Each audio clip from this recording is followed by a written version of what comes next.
बच्चों, तो आज हम पढ़ेंगे रघुवंश महाकाव्य का संक्षिप्त परिचय। रघुवंश महाकाव्य का एक संक्षिप्त परिचय चलिए देखते हैं। महाकवि कालिदास विरचित तथा लिखा हुआ रघुवंश महाकाव्य जो द्वितीय सर्ग है, जिसे कहा जाता है दिलीपस्य गो सेवा के नाम से भी जाना जाता है। द्वितीय सर्ग को पाठ्यक्रम में प्रमुखता से स्थान दिया गया है। महाकवि कालिदास की 7 रचना में रघुवंश को लेकर कहा जाता है कि क इह रघुकारे न रमते, क ई रघुकारे न रमते, कौन इस संसार में रघुकारे रघुवंश को पढ़ने और सुनने में रमण नहीं करता है, अर्थात आनंद की प्राप्ति नहीं करता है। और इनकी श्रेष्ठ रचना भी है। उन मेघदूत के विषय में भी कहा जाता है मेघे माघे गतम वयः।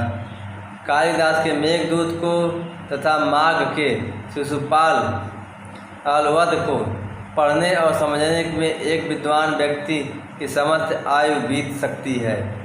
कहा कि मेघदूत जो है कालिदास जी का मेघदूत और शिशुपालवध का ये शिशुपालवध जो माघ का है, इसे कहा कि मेघे माघे वयगतम, अर्थात मेघदूत माघे मने माघ का पढ़ने में ही गतम बीत गया, वय मने उम्र ही बीत गया। केवल मेघदूत और माघ का शिशुपालवध पढ़ने में ही एक विद्वान की सारी उम्र बीत सकती है। इस तरह का यह साहित्य है। आधा जीवन भी यदि एक मेघदूत में व्यतीत माना जाए तो स्वतः सिद्ध है कि यह गीति काव्य अति उत्तम है। एवं कहा जाता है कि जीवित मनुष्यों को भूलोक का आनंद मिलता है, देवतागण भूलोक में सुख प्राप्त करते हैं और पूर्ण आत्माओं को स्वर्गलोक का परम आनंद प्राप्त होता है। परंतु समीक्षक कहते हैं कि जीवित व्यक्ति भुवः और स्वः तीनों लोकों का आनंद एक साथ और एक ही रचना में प्राप्त करना चाहे तो वह केवल अभिज्ञान शकुंतलम का पाठन मनन श्रवण अधिग्रहण करना चाहिए। देखिए श्लोक लिखा हुआ है वासंतम कुसुमं फलम च युगपत् ग्रीष्मस्य सर्वं च यत् चानमन्यसो रसायनतम संतर्पण मनोहरम एकीभूतं भूतपूर्वमद्वथा स्वर्गलोक भूलोकयो रैश्वर्यं यदि वांछसि प्रिय सखे शाकुंतलम सेव्यताम। का उपयोग तीनों अति श्रेष्ठ रचनाओं में भी महाकाव्य रघुवंश के नाम की सार्थकता निम्नलिखित वाक्य से स्पष्ट होती है। रघुणाम वंश वर्ण्यते यस्मिन् तत्काव्यम, का जिस महाकाव्य में रघु के वंश का अर्थात रघुवंश के राजाओं का वर्णन किया गया उसका नाम रघुवंश है। संपूर्ण रघुवंश महाकाव्य कथानक 19 सर्गों में विभक्त है। ध्यान रखिएगा, यह पूछा जाता है कि कितने सर्ग है, क्या 19 सर्ग हैं। सभी सर्गों में कुल श्लोकों की संख्या है 1569। कथा के अनुसार प्रत्येक सर्ग का पृथक से नाम भी रखा गया है। उदाहरण के लिए पाठ्यक्रम में निर्धारित प्रथम सर्ग में 95 श्लोक और द्वितीय सर्ग में 75 श्लोक है। वैवस्वत मनु के वंशज राजा दिलीप और उनकी रानी सुदक्षिणा के कोई संतान नहीं थी, क्योंकि कामधेनु ने श्राप दे दिया था। और दुखी होकर वे दोनों गुरुकुल आश्रम वशिष्ठ के पास गए। वशिष्ठ ने कामधेनु की पुत्री नंदिनी की सेवा करने का मार्ग सुझाया। कहा कि अब तो इसकी माता ने तो श्राप दिया है, तो अब वो तो आशीर्वाद देगी नहीं, इसलिए इसकी पुत्री नंदिनी की सेवा करो, शायद यह आशीर्वाद दे दे ताकि अभीष्ट फल की प्राप्ति के वरदान पाया जा सके। राजा दिलीप और रानी सुदक्षिणा ने 21 दिनों तक नंदिनी की सेवा की। 22वें दिन नंदिनी ने राजा की प्रतिज्ञा एवं सेवा की परीक्षा ली। एक मायावी सिंह ने गाय को खाना चाहा। राजा ने गाय की रक्षा कर स्वयं को प्रस्तुत किया। विचलित न होते हुए देखकर नंदिनी प्रसन्न हुई और राजा को पुत्र प्राप्ति का वरदान दिया। दिलीप एवं सुदक्षिणा के रघु नामक पुत्र उत्पन्न हुआ। बड़ा हुआ, विवाह किया, या युवराज बनकर राजगद्दी सौंप दी। स्वयं दिलीप ने 100 अश्वमेघ यज्ञ संपन्न किए। रघु को राजा बनाकर वन में चले गए। रघु के दिग्विजय यात्रा प्रारंभ की। ये चारों दिशाओं में घूमता हुआ घोड़ा हिमालय में पहुंचा। वहाँ विजय ध्वज लहराकर अयोध्या लौटा। विश्वजीत नामक यज्ञ किया। रघु के अज नामक पुत्र पैदा हुआ। बड़े होने पर अज विवाह के लिए विदर्भ के राजा भोज द्वारा आयोजित स्वयंवर में गए। स्वयंवर में राजा भोज की बहन इंदुमती ने सबको छोड़कर अज के गले में वरमाला डाली। इंदुमती पूछा जाता है कि अज की पत्नी का क्या नाम था? इंदुमती। या भोज के बहन का क्या नाम था? इंदुमती।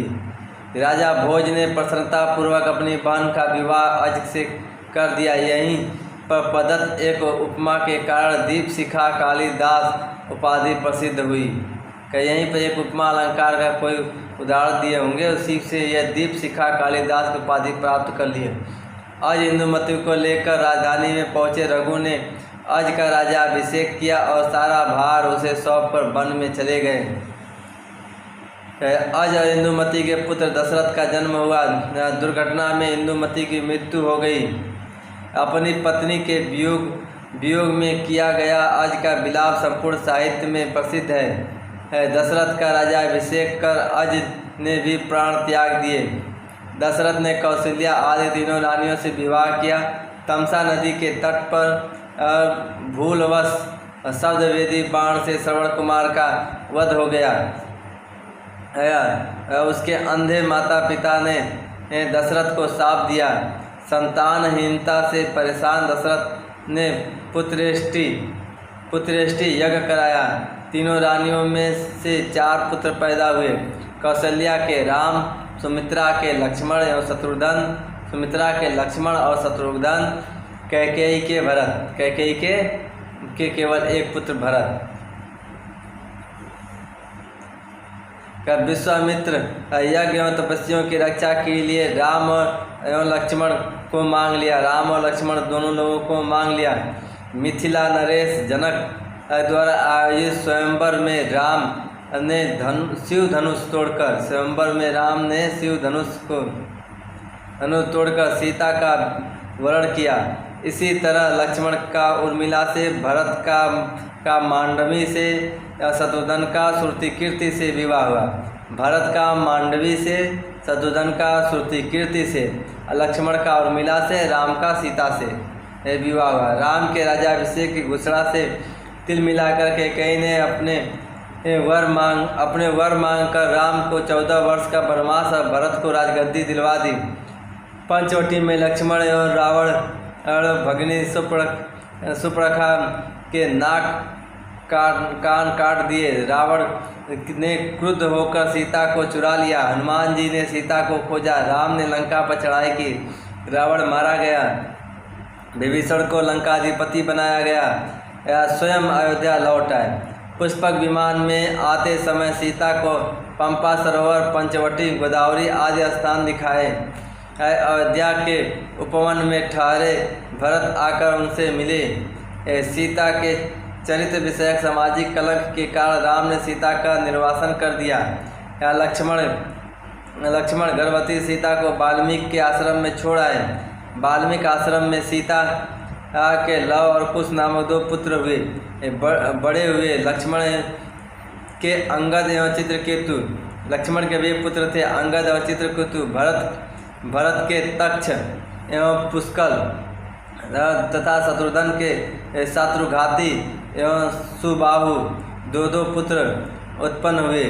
सीता की प्रार्थना स्वीकार कर धरती फट गई। सीता धरती में समा गई। राम भी अपने भाइयों के साथ स्वर्गारोहण कर गए।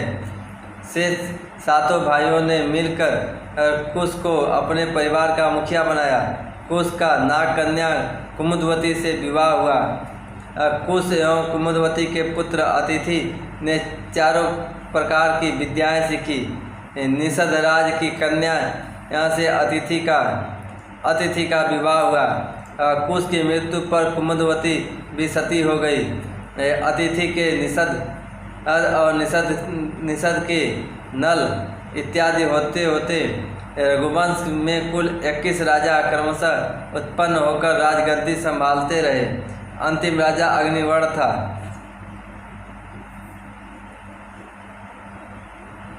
भोग विलास में आकंठ डूबने के कारण अग्निवर्ण को क्षय रोग हो गया। उसका शरीर गल गल कर पीला पड़ गया या अंत में मर गया। या उसकी गर्भवती रानी सिंहासन पर बैठी मंत्रियों की सलाह लेकर राजकाज करने लगी। यही संक्षिप्त कथानक है उस रघुवंश नामक महाकाव्य में विद्यमान 19 सर्गों का जिसमें सूर्यवंशी इक्ष्वाकु वंशी राजाओं की जीवन गाथाओं का क्रमशः वर्णन किया गया है। इन सभी 21 राजाओं में क्योंकि राजा रघु ने ही दिग्विजय की थी और अन्य किसी ने 10 दिशाओं को नहीं जीता था, अतः रघु ही प्रधान हुए और उनका तथा उनके वंश का वर्णन होने के कारण इस महाकाव्य का नाम रघुवंश महाकाव्य सर्वथा सार्थक सिद्ध हुआ। केवल इतने राजाओं में केवल रघु ही थे जो 10 दिशाओं को जीते थे और किसी ने भी इसके बाद नहीं जीता। राम भी स्वयं नहीं जीत सके थे। इसीलिए कालिदास की विनम्रता। चलिए, तो रघुवंश महाकाव्य हम लोगों ने सारांश पढ़ लिया है। चलिए आज हम लोग शुरू करते हैं रघुवंश महाकाव्य का द्वितीय सर्ग, जो आप लोगों ने 40 श्लोक तक पढ़ चुका है। 40 श्लोक तक यह बता दिया गया है कि एक सिंह गाय को पकड़ लेता है और राजा दिलीप उस पर हमला करना चाहते हैं, परंतु उस पर अपने बाण को नहीं चला पाए। तो इसके बाद की कथा है। सिंह की बातों से राजा पर होने वाली प्रतिक्रिया का वर्णन है। इति प्रगल्भम पुरुषादिराजो मृगादिराजस् वचो निशम्य प्रत्याहतोस्त्र गिरीश प्रभावा दामंत्य अवज्ञाम शिथिली चकार। कहा कि अनुवाद देख लीजिए। पुरुषादिराजो मृगादिराजस्य वसो निशम्य इति प्रगल्भम। का पुरुषादिराज पुरुषों में श्रेष्ठ अर्थात राजा दिलीप, पुरुषों के श्रेष्ठ राजा दिलीप, मृगादिराज अर्थात सिंह, पुरुषादिराज अर्थात राजा। कहा कि राजा दिलीप सिंह के वचो निशम्य वाणी को सुनकर, निशम्य मैंने सुनकर कहा कि इति प्रगल्भम इस तरह से धृष्टतापूर्वक वाणी को सुनकर, इति प्रगल्भम वचो निशम्य। कहा कि महाराज दिलीप सिंह के इस धृष्टतापूर्वक वाणी को सुनकर का गिरीश प्रभावात का महादेव के प्रभाव से ही प्रत्याहत अस्त्रों का मेरा अस्त्र शस्त्र जो है रुक गया है। कि यह तो महादेव के प्रभाव से मेरा अस्त्र शस्त्र रुक गया है। कि यह तो मेरा अस्त्र शस्त्र जो है महादेव के प्रभाव से ही रुक गया है। कह कि आत्मनि अवज्ञान शिथिली चकार। का इसलिए अपना अपमान न मान कर यह शांत हो गए या कम हो गया, इनका भावना जो था कम हो गया। अगर यह किसी मनुष्य से हारते तो इनका अपमान होता कि राजा दिलीप एक साधारण मनुष्य से या एक सिंह से हार गए, पर यह तो महादेव का कृपा है, महादेव का प्रभाव है, जिस कारण मैं इस सिंह का कुछ भी नहीं कर सका। तो कहा कि इति प्रगल्भम इसलिए कहा कि महाराज दिलीप ये सिंह के धृष्टतापूर्वक, प्रगल्भम मैंने धृष्टतापूर्वक, इस तरह से धृष्टतापूर्वक वाणी को सुनकर कहा कि महादेव के प्रभाव से ही मेरा अस्त्र शस्त्र रुक गया है, इसलिए ये अपना जो अपमान है जो वो कम कर लिए तथा अपने अपमान को शांत कर लिए। राजा सिंह को उत्तर देने के लिए प्रस्तुत हुआ। अब राजा जो है सिंह को उत्तर देने के लिए प्रस्तुत होते हैं। प्रत्यावृत्त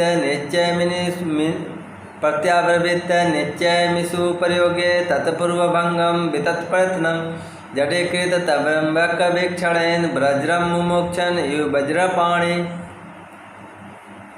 तत्पूर्वभंगे इषु प्रयोगे, तत्पूर्वभंगे इषु प्रयोगे का तत्पूर्वभंगे पहले से ही रोका गया, पूर्व मैंने पहले से ही, भंग मैंने भंग किया गया, रोक दिया गया, जिसकी वाणी पहले ही रुक गई थी, ये जिसकी कि बाण जो है वो पहले ही रुक गया था, बाण नहीं चला पाए, जिसका बाण पहले ही स्थगित हो गया, रुक गया, कुछ भी नहीं कर सके।